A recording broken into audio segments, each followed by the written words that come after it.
এসো এসো বৌমা এসো। আরে আমার নাতি বাবু যে। বৌমা, পথে আসতে কোনো কষ্ট হয়নি তো? এইটুকু পথ আসতে কোনো রকম কষ্ট হয়নি মা। গোপাল কাকা এত ভালো যে কি বলবো। যাক যাক, গোপাল তাহলে আরো একবার আমার মান রাখলো।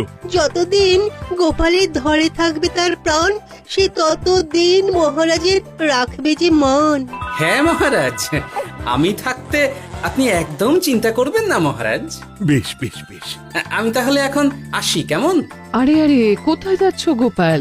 একেবারে মধ্যাহ্ন ভোজনটাও সেরে যাও। ও, ভোজনের ব্যবস্থা আছে, তাহলে তো থাকতেই হবে। ওই ভোজনের কথা শুনেই গোপালের জিভের ওজন বেড়ে গেল। তুমি থামো তো মন্ত্রী, আসলে আজ বিকেলেই আমাদের কুল গুরুদেব আসছেন। তোমরা সবাই থেকো, আজকেই নাতিবাবুর অন্নপ্রাশনের দিনটা স্থির করে নেব। এ তো বেশ ভালো কথা।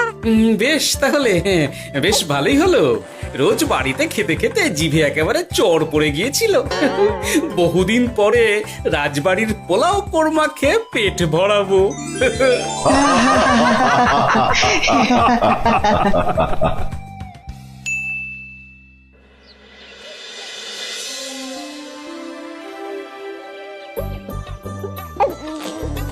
বাহ, তোদের নাতির তো ঢের উন্নতি হবে রে, খুব প্রতিপত্তি হবে, নাম যশ সব হবে, কোনো চিন্তা নেই।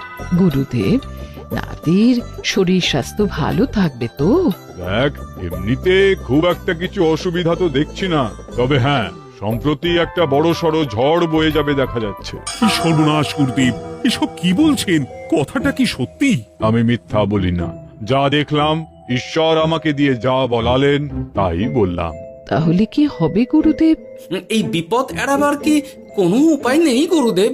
ওরে, তোরা আমার পুরো কথাটা শোন, কথার মাঝেই যদি এত প্রশ্ন করতে থাকিস তাহলে আমি কিভাবে আমার কথাটা শেষ করব? হ্যাঁ, ক্ষমা করুন গুরুদেব, আপনি বলুন বলুন।